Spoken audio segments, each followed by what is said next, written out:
মালদ্বীপ কীভাবে হাইমা দিয়ে সাবান নামায়। তো দেখেন এভাবে কিন্তু হাইমা দিয়ে মালদ্বীপ সাবান নামায়। তো যে ভাইয়েরা মালদ্বীপ আসতে চান আসতে পারবেন।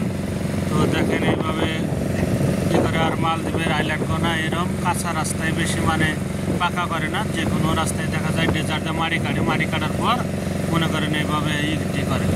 যারা যে লোডার চালান কি টেম্পো চালান কি লরি চালান তারাও আসতে পারবেন। কী জন্য তারাও মনে করেন এইভাবে মনে করেন বেশিরভাগ একটা পুরানা ড্রাইভারও লাগবে না। কী জন্য মোটামুটি গাড়ি চালালে এখানে গাড়ি অ্যাক্সিডেন্ট হওয়ার কোনো ভয় নাই। কী জন্য এখানে মনে করেন যেটি লোকে গাড়ি চালাইব সাইডে সেটি লোকই, অন্য কোনো গাড়ি নাই কি কোনো রাস্তা অ্যাক্সিডেন্ট হওয়ার ভয় নাই। তো আপনারা যারা মালদ্বীপ আসতে চান ড্রাইভার নবাটার, তো মালদ্বীপ নতুন ভিসা খোলা আছে, আপনারা আসতে পারবেন।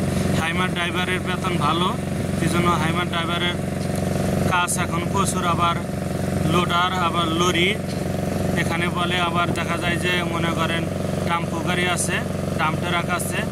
তো যে ভাইয়েরা আসতে চান নতুন মালদ্বীপ তারা আসতে পারবেন। সব থেকে হাইমার চাহিদা ড্রাইভারের বেশি, তো লোডারও আছে আবার লরি গাড়িও আছে। তো যারা আসতে চান মালদ্বীপ ড্রাইভারি ভিসায় আপনারা আসতে পারেন। মালদ্বীপ ড্রাইভারি ভিসা কিন্তু প্রচুর খোলা আছে। অনেক ভাই জিজ্ঞেস করে কি অনেক ভাই কমেন্ট করে যে ভাই মালদ্বীপ ড্রাইভারি ভিসায় যাওয়া যাবে কিনা। যাওয়া যাবে ভাই, অবশ্যই আসা যাবে, আসলে আসতে পারেন।